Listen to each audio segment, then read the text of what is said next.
Salut à tous, on se retrouve pour l'épisode 1794 du Zap Image. On commence aujourd'hui en ce lundi 18 avril avec des anniversaires et tout d'abord, c'est le défenseur de l'Inter Milan, Denzel Dumfries, fête aujourd'hui ses 26 ans, bon anniversaire à lui. Il y a aussi le gardien polonais de la Juventus, Nedzi, fête aujourd'hui ses 32 ans. Divock Origi fête aujourd'hui ses 27 ans, l'attaquant de Liverpool. N'oubliez pas ce but légendaire qu'il avait marqué en Ligue des Champions en demi-finale contre l'équipe du Barça. Ce corner ultra rapide tiré par Alexander-Arnold. N'oubliez pas aussi qu'il va quitter cette équipe de Liverpool en fin de saison pour rejoindre l'équipe de l'AC Milan. Il y a aussi Paul Bernardoni, le gardien de l'AS Saint-Etienne, fête aujourd'hui ses 25 ans et l'ancien joueur de l'Ajax Amsterdam, Donny van de Beek, fête également ses 25 ans. On va parler maintenant de tout ce qui s'est passé ce week-end. Comme tous les lundis, on commence directement avec le championnat français. On commence avec l'énorme affiche hier, le classique français, le PSG contre l'équipe de Marseille. J'ai fait un long débrief cette nuit sur ce match, sur ce non-match, vu que ça a été vraiment un classique, on peut dire très ennuyant à regarder, tout simplement. Donc le PSG s'est imposé 2-1 dans ce match. Neymar, Mbappé, buteur contre Caletassar, buteur côté Olympique de Marseille. Peu d'intensité, il n'y avait pas du tout d'ambiance du côté du Parc des Princes. Vraiment un match très très spécial. C'est que vraiment très chelou cette rencontre. Et pour vous dire vraiment que ça a été très compliqué à regarder ce match. Voilà, tout le monde s'est un petit peu endormi devant ce match. Il y a eu seulement 10 tirs dans la partie, 7 pour l'équipe du PSG, 3 tirs pour l'équipe de Marseille. Donc il ne s'est pas passé énormément de choses dans cette rencontre. Donc cette stat qui résume un classique bien terne. Hier soir en 90 minutes, seuls 10 tirs ont été tentés au total. Pire bilan pour un match de Ligue 1 cette saison. Donc voilà, pour vous dire que ça n'a pas été un match passionnant à regarder, mais c'est bien le PSG qui s'en sort le mieux, vu que le PSG s'est imposé dans ce triste match. Et la une du journal L'équipe aujourd'hui, vraiment pas classique. Normalement les classiques, les classicos français entre le PSG et l'OM, c'est toujours très très chaud et tout. Alors le match hier, ça a été totalement l'inverse. Et Thierry Henry l'a dit, un match soporifique sur le terrain, dans la tribune, les Marseillais. Je ne sais pas quelle était l'intention. Je pense que le match de jeudi a pesé. Paris n'a pas emballé le match non plus, le match ne restera pas dans les annales, ça a été un non-match, tout simplement cette rencontre. Et toujours avec Thierry Henry, j'ai failli m'endormir déjà, il n'y a pas d'ambiance dans le stade, les actions n'étaient pas terribles et on a vu 2 erreurs des gardiens. C'est vrai que les gardiens hier ont été vraiment pas bons. Donc moi hier j'ai fait un débrief, j'ai noté l'équipe du PSG, Donnarumma de nouveau très moyen, j'ai mis une note de 3 et la même chose, on peut voir que l'équipe lui a mis également la note de 3 dans le journal L'équipe aujourd'hui. La même chose pour Paul Lopez, le gardien de Lopez lui aussi, enfin de l'OM, donc lui aussi il hérite de la note de 3 sur 10. Lui, ça a été le meilleur joueur du match, c'est Neymar les gars, depuis quelques matchs, mais il revient en grande forme, Neymar. Donc la prestation en chiffres de Neymar hier soir, 60 ballons touchés, 1 but, 3 tirs, 6 duels gagnés, 7 ballons récupérés, beaucoup d'efforts défensifs pour Neymar, alors que il n'est pas réputé bien sûr pour défendre, et hier il a fait beaucoup d'efforts, donc le meilleur joueur hier, Neymar, félicitations à lui. Et sur ces 3 derniers matchs, on peut voir qu'il a été décisif à chaque fois, donc il est impliqué dans 7 buts lors de ces 3 derniers matchs. Neymar qui revient en grande forme, et avec 98 buts, Neymar est désormais le 4e meilleur buteur étranger du PSG en compétition officielle, à égalité avec Mustapha Daleb, donc un ancien joueur du côté du PSG. Encore 2 buts, il atteindra bien sûr les 100 buts du côté de Paris. Et Neymar les gars, c'est lui qui a provoqué le 2e but du PSG, un but inscrit par Mbappé, un but inscrit sur penalty. Donc penalty ou pas, donc voilà, il y en a qui disent qu'il y avait péno, il y en a qui disent qu'il n'y avait pas penalty, après ça à vous de juger. Pour moi il y a penalty tout simplement parce que la main de Valentin Rongier est décollée du corps. Et le PSG les gars, on va parler cette fois-ci de Kylian Mbappé. Donc le PSG a remporté tous ses matchs au Parc des Princes en Ligue 1 lorsque Mbappé a marqué 45 victoires en 45 matchs, exceptionnels. Donc c'est simple, quand Mbappé marque au Parc des Princes en Ligue 1, le PSG s'impose tout le temps, stat à l'appui. Et cette saison, Kylian Mbappé, donc c'est 29 matchs de Ligue 1, 21 buts, donc bien sûr un meilleur buteur et aussi meilleur passeur, donc 14 passes D pour Kylian Mbappé, donc il est tout simplement inarrêtable. Donc hier il a marqué seulement un but, c'est que les matchs d'avant il avait marqué des triplés, tout ça, beaucoup de passes D, là c'est seulement un but. Bon, il a été quand même décisif vu que c'est le but de la victoire pour l'équipe du PSG. Et toute compétition confondue, Mbappé cette saison c'est 30 buts et 20 passes décisives. Donc il est impliqué dans 50 buts cette saison, Kylian Mbappé, incroyable les stats de l'attaquant français. Et il inscrit donc un but lors d'un classique français. Et avec 7 buts chacun, Mbappé rejoint du coup Zlatan Ibrahimovic. Donc les deux sont les 2 meilleurs buteurs de l'histoire des classiques en Ligue 1. Donc voilà une petite info concernant Kylian et Zlatan Ibrahimovic. Et toujours avec Mbappé, Donc il est devenu le premier joueur à inscrire 128 buts après ses 177 matchs disputés en Ligue 1 depuis Carlos Bianchi. C'est en octobre 1978. Donc voilà, pour vous montrer encore une stat très impressionnante de l'attaquant français. On va parler de Marquinhos. Donc il n'a pas eu grand chose à faire. Hier, Marseille a tiré seulement 3 fois. Donc ça a été un match très tranquille pour la défense du PSG. Et Marquinhos est invaincu dans les classiques en compétition officielle. Donc il a déjà joué 17 fois contre l'équipe de l'OM. 14 victoires, 3 matchs nuls. Il n'a jamais perdu contre l'équipe de l'OM. L'année dernière, le PSG s'est incliné, il n'était pas, sur la feuille de match, tout simplement. Marquinhos est toujours avec lui, il a dit on retient la victoire, c'est un match à gagner, le plus important c'était de gagner. On n'est pas venu ici pour bien jouer et perdre, on est venu ici pour gagner et prendre les 3 points. Voilà, c'est ce qu'il dit, c'est ce qui est arrivé surtout hier. Et il parle de l'ambiance, il a dit l'ambiance, honnêtement je ne m'attendais pas à ça, c'était un classique, ce n'est pas le moment de faire ça. On comprend, mais il fallait laisser la fierté et l'orgueil de côté ce soir. En tant que joueur, je ne suis pas d'accord par rapport à ce que fait tout simplement les supporters du PSG, de faire la grève, on dire, des chants, voilà, des encouragements. Bien sûr, vu qu'il n'y avait aucune ambiance, et bien sûr Marquinhos, lui, n'est pas d'accord avec la grève des supporters du PSG. N'oubliez pas, c'est par rapport à l'élimination en Champions League. Et Roten lui soutient le boycott du Cup face à l'OM. Le meilleur moyen pour montrer encore une fois aux dirigeants qu'il faut des changements, c'est de le montrer à chaque sortie, et encore plus sur un match comme ça, lors du classique français. Je les encourage à continuer à siffler et à faire grève. Donc je pense, de toute façon, les supporters du PSG feront grève jusqu'à la fin de la saison. Tous les matchs, je crois qu'il reste encore 3 matchs au Parc des Princes, les 3. Je vois pas les supporters du PSG, bien sûr, donner des encouragements. Ils seront certainement dans de nouvelles ambitions, bien sûr, à partir de la saison prochaine. Un record, les gars, c'est Marco Verratti. Hier, il a disputé son 19e classique français. Donc, il devient ce soir le joueur ayant disputé le plus de classiques dans l'histoire du PSG. Félicitations à Marco Verratti. Le Parc des Princes a rendu hommage à la légende parisienne Pauletta, qui a donné le coup d'envoi fictif de cette rencontre. Pauletta, ancienne légende lui aussi, il a marqué pas mal de buts à l'époque contre l'équipe de l'OM. Et le PSG, les gars, a remporté son 33e match contre Marseille en Ligue 1. Donc ça fait 33 victoires pour le PSG, 32 victoires pour l'équipe de l'OM et du coup 20 matchs nuls. Donc du coup le PSG a gagné maintenant plus de fois que l'équipe de Marseille dans l'histoire du championnat français. Et du côté de l'OM, c'est dommage, leur jeu sur le but refusé de Saliba, ça se joue une question de millimètres, dommage parce que Marseille a égalisé, mais voilà, le but a été refusé pour une question d'hors-jeu. Voilà, c'est une question de millimètres, c'est comme ça bien sûr. Et Sampoli, après la défaite contre le PSG, jouer autrement aurait été suicidaire. Donc voilà pourquoi il a mis cette stratégie hier du côté du Parc des Princes. On va parler d'un autre match qui était bien plus passionnant, c'était samedi soir, c'était le derby du nord de la France entre Lille et Lens, et c'est Lens qui s'est imposé 2-1 du côté de Lille. On peut voir tous les buteurs de ce match. Donc les stats aussi de la partie. Donc Lens, Lille a plus tiré que Lens, mais c'est bien Lens qui a été plus efficace, bien évidemment, devant le but. C'est ce qui est très important, bien sûr. Et le Racing, roi du Nord, parce que, Lens, les gars, il n'avait pu gagner à Lille depuis 2003. Ça faisait quasiment 20 ans que souvent Lille s'imposait contre Lens à domicile. Et cette fois-ci, c'est bien Lens qui vient s'imposer du côté de Lille. Et les Lensois ont remporté leurs 2 confrontations en championnat face au LOSC cette saison. 1-0 au match aller et du coup 2-1 au match retour. Donc carton plein pour cette équipe de Lens. On peut même rajouter une 3e victoire parce qu'il y avait eu aussi un match en Coupe de France entre Lens et Lille. Et les Lensois ont même gagné une victoire au tir au but en Coupe de France. Donc voilà, Lille a vraiment énormément souffert cette saison contre l'équipe de Lens. Et Kalimundo vient d'inscrire son 11e but de la saison. Félicitations bien sûr à ce crack de l'équipe de Lens. Et Gourvenec, les gars, après la défaite, donc le coach de Lille a dit on est extrêmement déçu. Je suis extrêmement déçu, je vis ça comme un affront, comme une blessure et ça fait mal, très très mal de perdre bien sûr contre le voisin, le derby. Donc voilà, le derby du nord de la France et le tifo inspiré de Squid Game déployé par les supporters du LOSC avant le derby du nord. Il y a ça qui a un magnifique tifo. Mais à la fin du match, vu que bien sûr il y a eu défaite, donc les supporters de Lille très mécontents, on peut voir qu'il y a eu quelques échauffourées en fin de rencontre. On va parler du carton du week-end, c'est Lyon.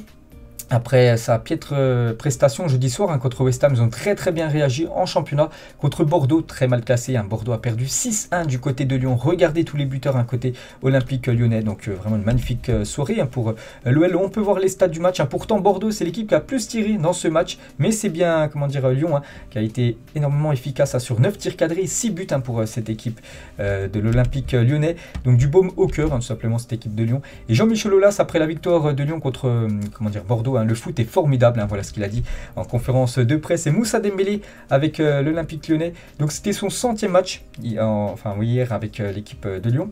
Donc en Ligue 1, donc déjà pour 45 buts hein, pour l'attaquant Moussa Dembélé. On peut voir que les tribunes étaient désertes à Lyon. Ah, bien sûr, eux aussi les supporters très mécontents par rapport à cette élimination contre West Ham. Donc bien sûr, eux aussi ont fait la grève. Donc ils ont manqué quand même ce spectacle, hein, vu qu'il y a eu beaucoup de buts dans cette rencontre. Et côté bordelais, donc Bordeaux, hein, la défense ça va pas du tout. Hein, donc Bordeaux a encaissé 77 buts après 32 matchs de Ligue 1, plus au total depuis le Red Star en 1965-1966. C'est incroyable. Hein. Donc bien sûr, Bordeaux est la pire défense déjà des 5 grands championnats avec 77 buts encaissés. Donc 2,4 buts encaissés par match en moyenne. Il reste encore 6 journées. Hein, donc on espère qu'ils vont pas atteindre la barre quand même des 100 buts encaissés. Hein. C'est vrai que s'ils continuent comme ça, il reste encore 6 journées bien sûr hein, pour les Girondins de Bordeaux, et 119 buts ont été inscrits lors des matchs de Bordeaux cette saison en Ligue 1, soit plus de 3 par match. On ne s'ennuie pas bien sûr quand on regarde l'équipe de Bordeaux. Et quel cauchemar hein, pour les Girondins, celui qui gère hein, le Twitter officiel de Bordeaux. Donc c'est reparti à Lyon, qui a encore 45 minutes pour montrer un autre visage. Donc il y avait 3-0 et même 30 secondes après les gars, donc but sur le coup d'envoi 4-0 hein, déjà pour l'équipe de Lyon. Bien sûr il était dépité hein, celui qui gère le Twitter. Il y avait aussi Nice contre l'équipe de Lorient, c'était hier en début d'après-midi, et c'est Nice qui s'est imposé 2-1 contre les Lorientais. On peut voir tous les buteurs, à noter que Delors a inscrit un doublé dans ce match. On peut voir les stats de la partie. Victoire logique et méritée des Aiglons, et Nice a récolté 13 points dans le dernier quart d'heure cette saison en Ligue 1, parce qu'on peut voir que Delors a marqué le but victorieux à la 89e minute hein. Donc il y a seul le PSG qui a pris plus de points dans le dernier quart d'heure, 16 points pour le PSG, 13 hein, pour l'équipe de Nice. Et Delors s'offre un doublé cet après-midi, 12 buts en Ligue 1 cette saison pour l'international algérien. Très belle saison hein, pour lui. Et toute compétition confondue, on rajoute un but, donc 13 buts et 4 passes D hein, pour Andy Delors du côté de Nice. Un match très important cette fois-ci pour le maintien, Saint-Etienne contre l'équipe de Brest. Donc c'est Saint-Etienne qui s'imposait 2-1, les Verts s'imposent et sortent provisoirement de la zone de relégation. Donc parfait, hein. Pourtant ils étaient menés 1-0, mais ils ont renversé le match et surtout gagné ce match et surtout pris les 3 points. 3 points très importants pour la lutte pour le maintien. On peut voir les stats du match. Et côté Brest, hein, Franck Honora. De nouveaux buteurs, on peut voir ses magnifiques stats hein, cette saison du côté de Brest, hein, déjà 11 buts et 6 passes D, donc c'est lui qui a été buteur ce week-end hein, contre l'équipe des Verts. Il y avait aussi Nantes contre l'équipe de Angers, c'était le derby, hein, je ne sais plus à combien de kilomètres hein, entre les deux villes, hein, très peu, donc bien sûr c'était un énorme derby, et du coup ça s'est clôturé un match nul, un partout entre ces deux équipes. On peut voir les stats du match, hein, Nantes a beaucoup plus tiré, 24 tirs pour les Nantais contre 10 seulement pour Angers, mais Angers est venu prendre un point. Il y avait aussi un match aussi très important pour le maintien, Metz contre l'équipe de Clermont, score final 1 partout. Là aussi les gars, Clermont a totalement dominé à cette équipe de Metz qui a pris un carton rouge dans le match. Plus de 26 tirs hein, pour l'équipe de Clermont, seulement 4 pour l'équipe de Metz. Donc on va dire que c'est un bon point pris hein, pour les Messins, malgré que ça soit à domicile, malgré que ça soit contre un concurrent direct. Et donc Metz a joué une bonne partie du match avec un joueur moins, vu qu'ils ont pris un rouge, parce que regardez la grosse faute de Nian sur Mendy les gars, tout simplement crampon dans la tête. Donc bien sûr il a pris un carton rouge direct. Et il y avait aussi 3 contre l'équipe de Strasbourg, un partout entre ces deux équipes. On peut voir les stats du match, hein, c'est quasiment du kiff-kiff, on va dire, c'est plutôt un résultat plutôt logique, hein, ce match nul. Et 3 a trouvé la faille lors de chacun de ses 9 derniers matchs de Ligue 1. Donc à chaque fois, ils arrivent au moins à marquer un but, hein, cette équipe bien sûr qui joue le maintien. Et côté Strasbourg, n'a perdu aucun de ses 10 derniers matchs de Ligue 1. Hein, ça va mieux aussi pour cette équipe de Strasbourg, enfin mieux. Ils sont très très bien cette saison, bien sûr, vu qu'actuellement ils sont en haut de tableau. Il y avait aussi Montpellier contre l'équipe de Reims, 0-0 entre ces deux équipes, pas grand chose à dire. On peut voir les stats du match, hein, là aussi. Un match nul plutôt logique. Et on peut voir sinon tous les autres résultats. Il y a juste un résultat qu'on ne parle pas aujourd'hui, hein, c'est les résultats de vendredi. Rennes s'est incliné 3-2 contre l'équipe de Monaco. On peut voir le classement des meilleurs buteurs. Mbappé, donc 21 buts devant Terrier et Ben Yedder, 19 buts hein, pour les deux. Donc les 3 premiers ont tous été buteurs voilà, ce week-end. Et on peut voir du coup le classement, le PSG, du coup en première position, 32 journées, n'oublie pas qu'il y en a 38. Donc il reste encore 6 journées pour le Paris Saint-Germain. Donc c'est simple, vu que le PSG en plus s'est imposé contre l'OM, son dauphin. Donc le PSG a 15 points d'avance hein, sur l'équipe de l'OM. Donc il ne manque plus que 4 points au PSG pour être sacré champion. Donc le PSG joue hein, contre Angers ce mercredi là après-demain. Donc si le PSG s'impose et l'OM ne gagne pas. Je sais pas ce qui est le futur adversaire de l'Olympique de Marseille mercredi. Donc voilà, le PSG pourrait déjà être sacré champion, dès au milieu de semaine, mercredi. Sinon, le PSG, s'il gagne mercredi et s'il gagne contre Lens dimanche prochain, là ça sera au Parc des Princes où ils pourront bien sûr être champions de France. Donc Marseille 2e, Rennes 3e, Nice 4e et Strasbourg 5e. On peut voir que Lyon remonte à la 8e position. Et dans la seconde partie du classement, donc Metz toujours dernier, Bordeaux avant-dernier, Clermont maintenant premier barragiste, Saint-Etienne sort de la zone de relégation. Direction l'Angleterre, on commence tout d'abord avec la Première Ligue et Manchester United contre Norwich, bon dernier du championnat. Et Manchester s'est fait très peur, mais Manchester s'impose 3-2. Et on peut voir un joueur qui a marqué les 3 buts du côté de Manchester. Ça faisait longtemps qu'il n'avait pas marqué, ça faisait plus d'un mois. C'est Cristiano Ronaldo et il a marqué un triplé, le triplé du GOAT, le triplé de Cristiano Ronaldo. Et un record pour CR7. Donc il atteint aujourd'hui la barre des 50 triplés inscrits en club. 50 triplés, c'est incroyable. Aucun autre joueur dans l'histoire du football n'a réussi une telle prouesse que cette de Cristiano Ronaldo, d'avoir inscrit 50 triplés en club et avec toute compétition confondue. Si on rajoute avec le Portugal, c'est 60 triplés.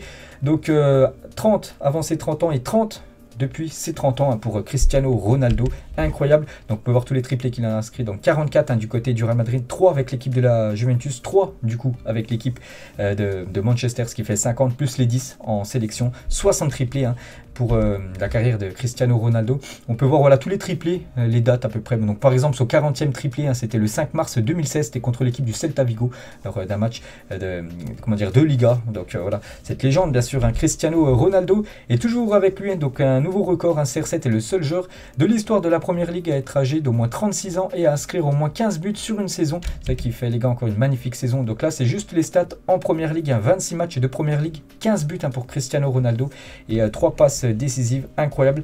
Donc il est plus qu'à un but des 100 buts en Première Ligue. Donc voilà les gars, il est à 99 buts. Le prochain but inscrit, il atteindra cette barre des 100 buts en PL. Et CR7 a maintenant inscrit 20 buts en club pour la 16e saison consécutive. C'est d'ailleurs le premier numéro 7 de Manchester à atteindre la barre des 20 buts sur une saison depuis Cristiano Ronaldo lui-même en 2008-2009. Il a marqué un magnifique but sur coup franc avec les derniers coups francs depuis quelques temps de Ronaldo. Ça passait souvent, soit c'était en plein dans le mur ou soit c'était totalement hors cadre. Et il a marqué un but sur coup franc. Cristiano Ronaldo, ça faisait longtemps bien sûr. Et le coup franc de Ronaldo aujourd'hui est son premier coup franc direct inscrit depuis septembre 2020. Ça allait faire bientôt 2 ans pour vous dire que Ronaldo avait beaucoup de mal dans cet exercice où vraiment il était énorme à l'époque. Je me souviens surtout du côté du Real Madrid. Donc magnifique coup franc tiré par CR7. Il a inscrit le 58e coup franc de sa carrière, tout club confondu. Félicitations à lui. Et juste en Première Ligue, c'est son 12e inscrit dans l'histoire de l'appel. Donc on peut voir le classement des buts inscrits sur coup franc dans l'histoire. C'est toujours David Beckham, l'ancien joueur de Manchester à 18, James Ward-Prowse, un joueur de Southampton 13, et du coup Ronaldo est à 12, ex aequo avec Henry ou même Zola. Et du coup on peut voir les 810 buts de la carrière de Cristiano Ronaldo. Il les a marqués avec quelle partie du corps? Un par exemple avec le bras, ça a été validé. On peut voir un de la cuisse, on peut voir un aussi avec une autre partie, bien sûr 143 de la tête ou même 515 du pied droit. Et toujours avec lui, donc à partir de 20 buts marqués avec Manchester, Cristiano Ronaldo touche un bonus de 900 000 €. Il gagne maintenant 120 000 € en plus à chaque réalisation. Il avait signé ça dans un contrat bien sûr dès les 20 buts. Donc déjà il touchait directement 900 000 €. Voilà, s'il marquait déjà 20 buts dans cette saison. Et voilà, plus de 120 000 maintenant par but marqué pour Cristiano Ronaldo. On sait que déjà il est milliardaire Ronaldo, donc il pourrait gagner encore plus d'argent. Et bien évidemment c'est lui qui a été élu homme du match, Cristiano Ronaldo. Et pas content, triplé, parce que dans la presse hier on a pu voir que Ronaldo n'entre pas dans les plans d'Erik ten Hag à Manchester United. Donc Erik ten Hag c'est l'entraîneur actuel de l'Ajax, mais ce sera lui le futur entraîneur de Manchester la prochaine saison. Et compte pas sur CR7. Et du coup Ronaldo le lendemain triplé tout simplement. Voilà pour CR7. Et l'Argentin hispanique Alejandro Garnacho a mis en ligne une photo avec Cristiano après le match contre United et l'a décrit comme le GOAT. Agüero l'a fait, lui a dit, et le désordre s'est formé. Donc lui c'est un jeune argentin de l'équipe de Manchester, et du coup il a seulement 17 ans. Il a dit que le GOAT c'est Cristiano Ronaldo, alors c'est un argentin. Voilà, souvent les argentins sont pour Léo Messi, et du coup on peut voir que Kun Agüero, grand copain de Léo Messi, a répondu à Garnacho. Voilà, sur son compte officiel Instagram, il a dit non, t'as jamais joué avec Léo Messi, pour dire que tout simplement Ronaldo est le GOAT. Et toujours sur ce Manchester Norwich, on va parler plus de Ronaldo, on va plutôt parler de Paul Pogba avec Harry Maguire. Incroyable, Maguire vient d'ouvrir, Paul Pogba, pas ouvrir le score, vient d'ouvrir sa tête tout simplement. Son propre coéquipier sur cette situation sur corner, donc je sais pas ce qu'il fait, Harry Maguire, regardez, je sais pas ce qu'il fait, tout simplement il essaie de jouer le ballon de la tête, mais le problème c'est qu'il y avait Paul Pogba juste derrière, il lui a mis un coup de crampon dans la tête, donc bien sûr Pogba avait le visage en sang, donc Harry Maguire qui est déjà très décevant, voilà, il blesse ses propres coéquipiers, donc très moyen ce joueur. Et Paul Pogba les gars a été sifflé copieusement, ça sortit à la 74e minute cet après-midi face à Norwich. N'oubliez pas qu'il est en fin de contrat avec l'équipe de Manchester et je crois que les supporters n'en veulent plus, voilà, parce qu'il se fait siffler et il pourrait peut-être venir en France du côté du PSG. Et Marcus Rashford a disputé ce week-end le 300e match de sa carrière pour Manchester United. Félicitations à Rashford.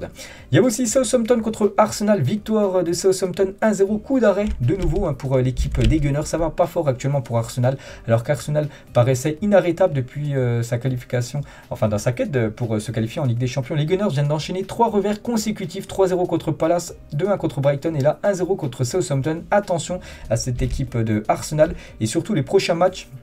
Donc un déplacement à Chelsea, donc à l'extérieur, et après la réception de Manchester United.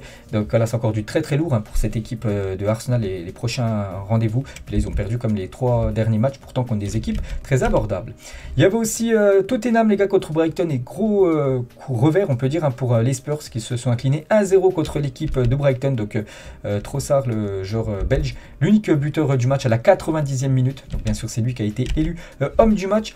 Il y avait aussi West Ham contre l'équipe de Burnley. West Ham qui s'imposait 3-0 il y a quelques jours du côté de Lyon. Ils ont fait un partout contre Burnley ce week-end en championnat. On peut voir que Tevez, ancien joueur de West Ham, il est parti faire un petit coucou tout simplement aux supporters de cette équipe. C'était avant bien sûr le coup d'envoi. Et Newcastle les gars s'est imposé 2-1 contre Leicester. Et on peut voir l'ancien lyonnais Guimarães, double buteur, c'est lui qui a inscrit les 2 buts côté Newcastle et on peut voir le deuxième but a été inscrit à la 95e minute, donc en gros il restait une poignée de secondes et bien sûr c'est lui qui a été élu homme du match et 5 fois titulaire et déjà 3 buts, une terrible perte bien sûr pour Lyon, le départ de Bruno Guimarães. Et il y a aussi Watford contre l'équipe de Brentford, c'est Brentford qui s'est imposé du côté de Watford 2-1.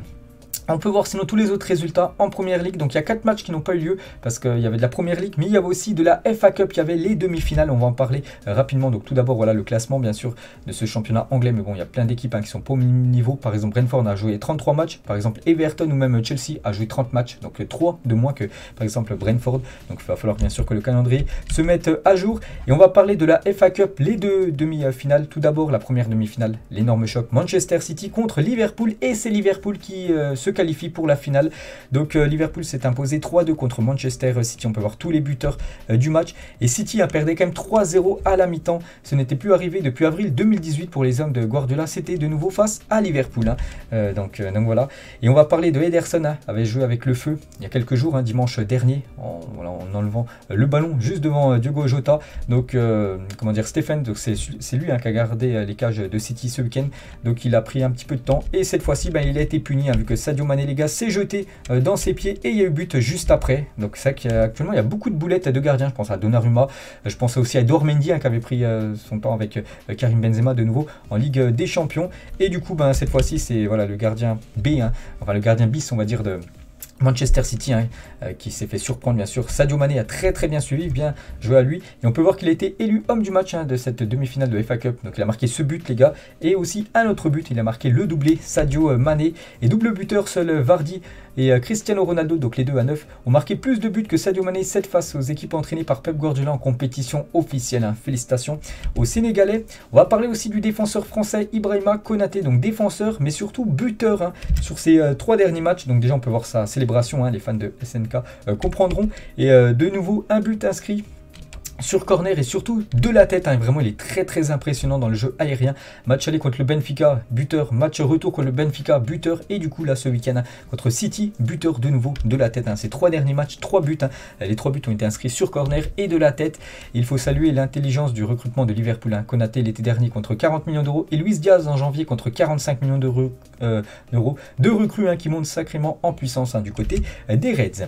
Liverpool n'avait plus atteint la finale de FA Cup depuis plus de 10 ans. Félicitations domination à cette équipe de Liverpool. Hein. Et Klopp a battu 10 fois Pep Guardiola au cours de sa carrière. 10 fois, c'est énorme. Aucun autre entraîneur n'a autant gagné contre Guardiola. Donc voilà quelques photos bien sûr de Klopp qui était très content pour sa qualification en finale de FA Cup. Je l'ai dit les gars, ça faisait plus de 10 ans que Liverpool n'avait pas atteint cette finale. Donc ils joueront contre Chelsea parce que l'autre demi-finale, Chelsea s'est imposé 2-0 contre l'équipe de Palace. Donc Mason Mount de nouveau buteur. Et sur ces 3 derniers matchs, 4 buts pour Mason Mount en grande forme. Le joueur anglais. Et on peut voir que Chelsea les gars se qualifie de nouveau pour la finale de la FA Cup. Ça fait déjà 3 saisons consécutives qu'ils joueront cette finale de FA Cup. Donc que ce soit les hommes ou même les femmes. Les femmes se sont imposées aussi en demi-finale. C'était ce week-end contre Arsenal. Une victoire 2-0 des filles. Elles aussi, elles se qualifient pour la finale de la Coupe anglaise. Donc tout va bien actuellement du côté de Chelsea. Bon, si on oublie bien sûr l'élimination en Ligue des Champions il y a quelques jours. Et depuis son arrivée à la tête de Chelsea, Thomas Tuchel a atteint 5 sur 6 des finales possibles, toutes compétitions confondues. Juste l'échec, c'était il y a quelques jours. C'était en Ligue des Champions, où bien sûr Chelsea n'ira pas en finale. Sinon, que ce soit en Emirates FA Cup, en Ligue des Champions la saison dernière, en Coupe du Monde des clubs, en Carabao Cup, à chaque fois, Chelsea allait au moins en finale. Donc incroyable bien sûr Thomas Tuchel, ce qu'il a porté du côté des Blues. Et du coup le match est prévu, donc c'est le 14 mai prochain à 16 h à Wembley. Ce Liverpool-Chelsea les gars, finale de la Coupe anglaise. On prend cette fois-ci la direction de l'Espagne. Donc il y avait Séville contre le Real Madrid. J'ai pas regardé le match, j'ai regardé le PSG contre l'équipe de l'Homme. J'aurais dû regarder ce match parce que déjà il y a eu plus de buts et beaucoup plus d'intensité dans le jeu. Et avec un scénario complètement fou parce que Séville menait 2-0 et c'est le Real Madrid qui a fait de nouveau une remontada.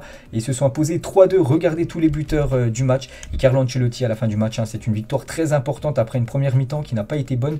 Puis la deuxième période a été spectaculaire de notre part. Nous avons eu l'engagement, la personnalité et le courage de la part de tous les joueurs. Donc la une journal As aujourd'hui, c'est Madrid tout simplement. On peut voir aussi la une journal Marca qui revient par rapport à ce comeback des joueurs madrilènes contre l'équipe de Séville. Et les remontadas de buts du Real Madrid en Liga au XXIe siècle. Donc la dernière fois qu'ils avaient remonté 2 buts en Liga, c'était contre Villarreal en 2016-2017. La même chose, ils perdaient 2-0, ils avaient gagné le match ensuite 3-2, on peut voir sinon les autres fois depuis début 2001. Donc quelques fois, c'est vrai qu'ils ont réussi à faire cet exploit, ils l'ont fait hier. Félicitations aux Madrilènes qui se rapprochent de plus en plus par rapport au titre de la Liga. Le Real Madrid est passé de 2-0 contre le PSG pour atteindre les quarts de finale de Ligue des Champions. Le 3-0 contre Chelsea pour se qualifier pour les demi-finales de Ligue des Champions à chaque fois. Ils sont revenus au score. Et maintenant 2-0 contre Séville pour presque gagner la Liga. À chaque fois, Benzema marquait le but vainqueur, que ça soit contre le PSG, contre l'équipe de Chelsea. C'est Benzema, bien sûr, qui avait marqué le but victorieux. Et contre l'équipe de Séville hier, c'est lui qui a inscrit le 3e but. À chaque fois, c'est Benzema, l'homme décisif. Voilà, tout va bien actuellement pour la quête, on va dire, du Ballon d'Or. Pour Karim Benzema d'être aussi décisif, surtout dans ces gros moments-là. Et 28 matchs de Liga, 25 buts et 11 passes décisives. Énorme saison pour Karim Benzema. Regardez les meilleurs buteurs du côté du championnat, espagnol. Et bien sûr, Benzema devance largement les deuxièmes, Unal et Raúl de Tomás, qui sont eux à 15 buts. Et on peut voir, c'est tout simplement depuis son arrivée au Real Madrid, c'est sa meilleure saison. Donc il est ex-aequo avant avec 24 buts avec la saison 2015-2016 où il avait inscrit 24 buts. Toute la saison de Liga, et là il a 25 buts, il reste encore, je crois encore 6 matchs, donc bien sûr il peut pulvériser ce record, donc incroyable, c'est la meilleure saison de Karim Benzema en Liga depuis son arrivée, et on peut voir avec 25 buts inscrits du côté de Madrid, on peut voir tous les autres joueurs qui ont réussi cet exploit, donc Benzema tout en haut à gauche, on peut voir tous les autres joueurs en bas, on peut voir aussi Ronaldo qui a inscrit souvent 25 buts, donc on peut voir voilà, les buts inscrits en Liga par CR7 sur la photo en haut à droite, et hasta El Final, il a mis ça sur son compte, Twitter, Karim Benzema très content. Et Benzema cette saison, si on prend tout en compte, toute compétition confondue, 39 matchs, 39 buts et 13 passes D. Incroyable la saison de KB9. Et la réaction de Militao sur le but victorieux de Benzema, il s'est dit en gros, c'est encore lui qui va nous donner la victoire. Et surtout, voilà, on se rapproche de plus en plus par rapport à ce titre. Et seuls 2 joueurs français dans l'histoire ont inscrit au moins 39 buts lors d'une saison avec un club du top 5 européen, toute compétition confondue. Donc il y avait Henry à l'époque et du coup maintenant Karim Benzema. Et actuellement, il est à la 3e position des meilleurs buteurs en Liga du côté du Real Madrid, 217 buts. Donc le deuxième c'est Raúl, 228. Et c'est toujours Ronaldo le premier, 311. Donc il revient, voilà, il grappille à chaque fois des buts sur Raúl. Donc voilà les gars, une petite info concernant Karim Benzema. Et Benzema 1 à Bourg du FC Séville qui n'avait plus perdu à la maison depuis près d'1 an. C'est vrai qu'ils n'avaient pas perdu cette saison en Liga. La seule équipe qui était venue s'imposer, c'est en Ligue des Champions, c'était l'équipe de Lille. La dernière défaite remontée au 3 mai 2021. Séville était vaincu à domicile cette saison en championnat. On peut voir tous les résultats du FC Séville. Donc il y a je crois 4 matchs nuls, sinon c'était que des victoires. Et du coup première défaite du FC Séville. Pourtant Séville a mené quand même 2-0 dans ce match. Carvara lui aussi décisif, 2 passes D pour le défenseur droit espagnol. On peut voir l'homme du match, donc c'est celui qui est inscrit en gros, c'est celui qui est tout en bas de la liste. C'est la première fois qu'il est élu homme du match cette saison du côté de Madrid. C'est Rodrigo, voilà le crack brésilien, Ancelotti sur Rodrigo. Donc il a fait la différence tout comme Camavinga l'a fait ces derniers matchs. Nous travaillons dessus pour nous améliorer et commencer à entrer dans la formation de départ. Voilà ce qu'a dit Ancelotti. On peut voir que la photo à la fin du match, bien sûr, c'était très content les joueurs du Real Madrid. Voilà, quand tu perds 2-0, tu gagnes le match 3-2. Donc il y avait énormément de joie dans le vestiaire. Et David Alaba l'a ressorti, les gars, il a ressorti la chaise, vous vous souvenez, cette chaise, maintenant que des fois les joueurs du Real Madrid sortent quand il y a des exploits qu'ils arrivent à faire. Et le journaliste a demandé, à Pérez, donc le président du Real Madrid, donc le Real a-t-il gagné la Liga après la victoire de ce soir? Donc Pérez a haussé les épaules et a continué à marcher, donc il n'a rien répondu, mais bon, c'est très bien parti pour que le Real Madrid soit sacré champion d'Espagne. Regardez les 6 derniers matchs du Real Madrid pour cette fin de Liga, donc il faut encore, je crois, peut-être 2 victoires, puis ça sera bon les gars. Le Real Madrid sera sacré champion d'Espagne. On va parler de l'Atlético qui joue contre l'équipe de l'Espagnol. Incroyable scénario. Donc l'Atlético déjà s'est imposé 2-1 grâce à un doublé de Yannick Carrasco. Et on peut voir le deuxième but a été inscrit à la 90e plus 10 minutes de temps additionnel. Donc le 12 septembre 2021, l'Atlético bat l'Espagnol, donc du même score, 2-1, avec un but victorieux à la 99e minute. La même chose ce week-end à la 98e minute à chaque fois. L'Espagnol s'est fait punir cette saison contre l'équipe de l'Atlético, que ce soit match aller plus match retour. On peut voir sinon tous les autres résultats de cette journée en Liga. Il ne reste plus que le Barça contre Cadix, un coup d'envoi à 21h. On en parlera bien évidemment demain. Il y avait un match les gars, Bilbao contre l'équipe de Celta Vigo. Bilbao s'est incliné 2-0 à domicile, mais on va parler de ce joueur Inaki Williams. Donc il a joué tous les matchs de Liga au cours des 6 dernières années. Ça représente 224 matchs de suite. Il n'est jamais blessé, donc tant mieux pour lui. Depuis 2016, il enchaîne tous les matchs de Liga. Incroyable cette séquence pour Inaki Williams. Et on peut voir du coup le classement, 15 points d'avance quand même pour le Real Madrid sur le Barça. Bon, le Barça a 2 matchs en retard, dont le match qu'ils vont jouer ce soir. Mais bon, voilà, le Real Madrid bien sûr sera certainement, c'est quasiment sûr, champion d'Espagne. On prend la direction de l'Italie. La Juventus contre Bologne, c'était ce week-end. Et la Juventus, je ne sais pas si c'est 2 points de perdu ou 1 point de prix, parce que la Juventus perdait 1-0 jusqu'à la 93e minute. Ils ont égalisé grâce à Vlahovic à la 94e minute. Mais bon, la Juventus à domicile, normalement, ils doivent prendre les 3 points.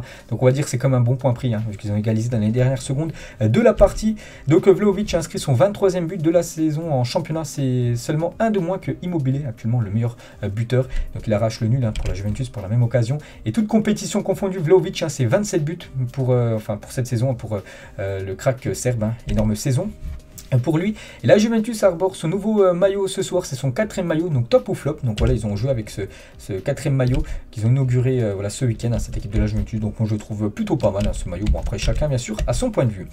Et on va parler de la Lazio qui a fait un partout contre l'équipe du Torino, alors que c'est Immobile qui a été buteur, le meilleur buteur actuellement du championnat.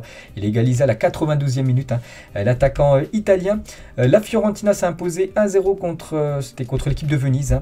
Et il y avait aussi des résultats. Donc l'AC Milan, ça c'était vendredi, s'est imposé 2-0 l'AC Milan. Et aussi l'Inter qui s'est imposé 3-1 du côté de la Spezia. Donc là je vais plutôt rapide, vu que bien sûr on a déjà parlé de ces résultats. Samedi du coup on peut voir tous les autres résultats. Et il reste 2 affiches, Naples AS Roma, c'est ce soir à 19h. Il y a aussi l'Atalanta Bergame qui joue contre l'AS Vérone ce soir à 21h. On en parlera bien évidemment demain. Et on peut voir du coup le classement toujours dominé par l'AC Milan devant l'Inter. Après l'Inter, un match en retard par rapport à l'AC Milan, Naples 3e et la Juventus 4e. Et on prend la direction cette fois-ci du championnat allemand. Donc c'était l'équipe d'Arminia Bielefeld contre l'équipe du Bayern Munich. Et le Bayern s'est imposé 3-0. Ils ont oublié cette élimination en Ligue des Champions. Donc 3-0 pour le Bayern. Et le Bayern, c'est quasiment fait les gars pour être champion d'Allemagne. Donc le Bayern n'est plus qu'à une victoire d'un nouveau titre de Bundesliga. Donc il reste plus que 4 matchs dans le championnat allemand. Donc une victoire, puis ça sera bon. Donc en gros, plus que 3 points à prendre. Donc voilà, en 4 matchs. Donc bien sûr, le Bayern sera sacré champion d'Allemagne. Dortmund les gars a humilié l'équipe de Wolfsburg 6-1 simple pour l'équipe du BVB. Regardez tous les buteurs à côté Dortmund. Pourtant, à la 23e minute, il y avait toujours 0-0. Et à 13 minutes plus tard, 5-0. Donc c'est incroyable. Hein. Voilà, en l'espace de 13 minutes, les gars, ils ont inscrit quand même 5 buts. L'équipe du Borussia Dortmund, ça s'enchaînait les buts. Vous pouvez voir hein, à chaque fois les minutes où ont été inscrits, bien sûr, les buts de la rencontre. Et Haaland, les gars, n'avait plus marqué depuis le 22 janvier dernier. Ça commence à dater hein, pour surtout un attaquant comme Haaland. Et quasiment 3 mois et demi après, enfin, il a été buteur. Erling Haaland, il a même inscrit un doublé. Et après ses 63 premiers matchs de Bundesliga, donc c'est déjà 58 buts hein, pour Haaland. C'est du jamais vu dans l'histoire du championnat allemand. Et du coup, avec son doublé, il repasse devant Christopher Nkunku. Il était à 16 avant le match. Du coup, maintenant, il a 18. Donc, il a toujours 2 buts de retard hein, sur Patrick Schick ou même 14 hein, sur Robert Lewandowski, le meilleur buteur actuellement du championnat allemand. Il y avait aussi Leverkusen contre Leipzig. Leipzig s'est imposé 1-0. Ça va vraiment très très fort actuellement pour Leipzig hein, qui se remonte énormément au classement. Ils sont qualifiés en demi-finale de l'Europa League. Donc c'est Szoboszlai, l'unique buteur, hein, le joueur hongrois, sur une passe D, bien évidemment, de Christopher Nkunku. Il n'a pas marqué, mais il a encore régalé son collègue. Et 17 buts et 14 passes D en Bundesliga pour Christopher Nkunku. Incroyable. Hein. Donc notre trio français d'exception s'est encore illustré aujourd'hui. Donc Nkunku, une passe D, Mbappé, un but et Benzema, bien sûr un but aussi contre Séville hier. Du coup, on peut voir tous les autres résultats de cette 30e journée en Allemagne. On peut voir le classement dominé par le Bayern Munich. Hein. Donc le Bayern a 9 points d'avance hein, sur l'équipe de Dortmund. Il reste plus que 4 matchs, hein, vu qu'il y en a 34 en Allemagne, vu qu'il n'y a que 18 équipes. Donc encore 3 points à prendre. Puis ça sera officiel. Le Bayern hein, sera sacré champion d'Allemagne. On va prendre cette fois-ci la direction rapide du championnat portugais, parce qu'on va parler de l'énorme victoire de Porto hein, contre Portimonense. Une victoire facile, hein, 7-0 hein, pour le FC Porto. Regardez tous les buteurs. Et pourquoi c'est un événement du côté de Porto cette victoire? Parce que Porto vient d'enchaîner un 58e match sans défaite en championnat. Énorme. Hein. Donc ils n'ont pas perdu bien évidemment cette saison. Aucun club du top 6 européen n'a fait mieux dans l'histoire du football. Ex-aequo actuellement avec l'AC Milan de 91 à 93. Donc actuellement c'est les deux clubs ex-aequo, l'AC Milan voilà, de 91 à 93 et le Porto de cette saison. Donc en gros le prochain match de Porto ça sera contre l'équipe de Braga. Donc s'il n'y a pas défaite, Porto aura le record tout simplement en Europe hein, de l'équipe qui aura perdu le moins de matchs, avec une séquence bien sûr hein, enfin un match consécutif incroyable à hein, cette équipe de Porto. Donc c'est contre l'équipe de Braga hein, c'est comme un gros morceau, un Braga qui est quand même 4e du championnat. Mais bon, Porto qui va être sacré bien sûr champion du Portugal aura l'objectif surtout de ne pas perdre hein, et de poursuivre bien sûr hein, cette magnifique série. Donc entre temps il y aura déjà un match hein, contre le Sporting, hein, ça sera la finale de la Coupe du Portugal. Il y avait aussi le Sporting hein, qui joue contre le Benfica. C'était le derby et c'est le Benfica qui s'est imposé 2-0 du côté du Sporting.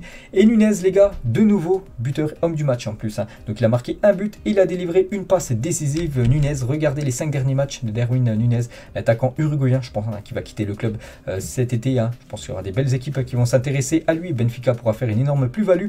Donc regardez tous les buts, hein, ou même là-bas la passe D qu'il a fait hier, incroyable. Ce crack uruguayen. Et du coup le classement au Portugal, donc Porto hein, 9 points d'avance hein, sur l'équipe du Sporting. Là aussi il reste plus que 4 matchs hein, avec 18 équipes. Donc voilà, le Porto hein, je vous ai dit hein, jouera contre Braga son prochain match avec l'objectif de ne pas perdre. Et on finit les gars avec juste le championnat de Ligue 2 et Toulouse est très très proche de remonter en Ligue 1 ce week-end. Se sont imposés 2-0 contre Quevilly. On peut voir Toulouse en Ligue 2 en 2022, donc 14 matchs, 11 victoires, 2 matchs nuls, seulement une défaite, 41 buts marqués, 8 buts encaissés. Et donc c'est simple, hein. Si Toulouse gagne son prochain match la semaine prochaine à Sochaux et qu'Auxerre, actuellement 3e, ne gagne pas, donc alors le remontée dans l'élite sera officielle. Donc voilà, Toulouse, ça pourrait être officiel semaine prochaine, hein, le remontée dans le championnat de Ligue 1.